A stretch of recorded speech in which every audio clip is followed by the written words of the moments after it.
Hai Jesiers, apakah kamu tahu siapakah Barnabas? Ya, dia adalah salah seorang pemimpin gereja mula-mula yang muncul di Kisah Para Rasul. Ia memiliki hubungan dekat dengan para rasul dan sempat menjadi teman sepelayanan Rasul Paulus. Sebelum kita bahas lebih lanjut, yuk diklik dulu tombol subscribe-nya. Yuk kita simak fakta Alkitab tentang sosok Barnabas ini. Barnabas memiliki nama asli Yusuf. Ia adalah seorang Lewi dari wilayah Siprus. Mirip dengan Rasul Paulus, Barnabas adalah orang Yahudi yang berasal dari wilayah Asia Kecil.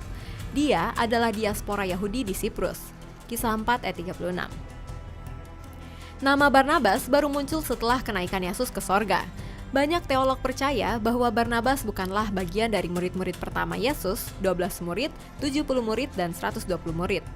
Kemungkinan besar ia menjadi percaya setelah Yesus naik ke sorga, yaitu di saat pencurahan Roh Kudus di mana Rasul Petrus berkhotbah dan membawa 5.000 orang bertobat. Kisah 4 ayat 4. Nama Barnabas adalah pemberian dari para rasul setelah ia memberi dengan murah hati. Nama asli Yusuf diubah menjadi Barnabas oleh para rasul setelah ia menjual ladangnya dan mempersembahkan hasil penjualannya kepada para rasul. Kisah 4 ayat 36 dan 37. Tindakan Barnabas yang murah hati menginspirasi orang percaya yang lain untuk melakukan hal yang sama, termasuk Ananias dan Safira. Namun, mereka melakukannya dengan motivasi yang salah. Kisah Para Rasul 5 ayat 1-11. Dan kisahnya berakhir tragis dengan kematian pasangan suami istri tersebut. Menjadi orang pertama yang menerima Saulus, seorang mantan penganiaya jemaat. Setelah 3 tahun sejak pertobatan Paulus, ia kembali ke Yerusalem. Namun jemaat di sana masih trauma dan takut dengan sosoknya. Saat itulah muncul Barnabas. Ia menjadi satu-satunya orang yang mempercayai pertobatan Paulus, bahkan mempertemukan dia dengan para rasul lainnya. Kisah 9 ayat 26-27. Sosok Barnabas dikenal sebagai orang baik, penuh Roh Kudus dan iman.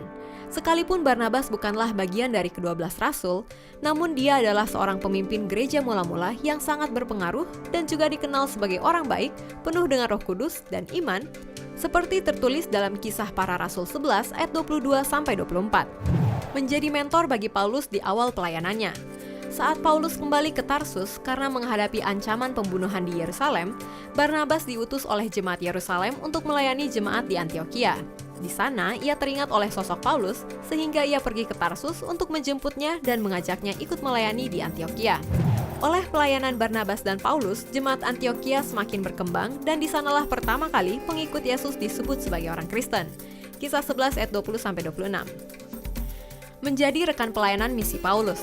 Kita bisa belajar dari kepemimpinan Barnabas, di mana ia bergerak dari seorang mentor bagi Paulus, kemudian menjadi rekan pelayanan misi baginya. Kisah 11 ayat 14. Ia adalah orang yang dapat mendorong seseorang maju dan mencapai potensi terbaiknya. Pernah dikritik Paulus berlaku munafik. Dalam Galatia 2 ayat 11-14, Barnabas dan beberapa orang Yahudi dikritik dengan keras oleh Paulus karena berlaku munafik. Ia mengingatkan bahwa kelakuan mereka yang menjauhi orang-orang percaya bukan Yahudi karena masalah sunat adalah salah. Sebab orang percaya dibenarkan bukan karena perbuatan, tetapi karena imannya kepada Yesus Kristus.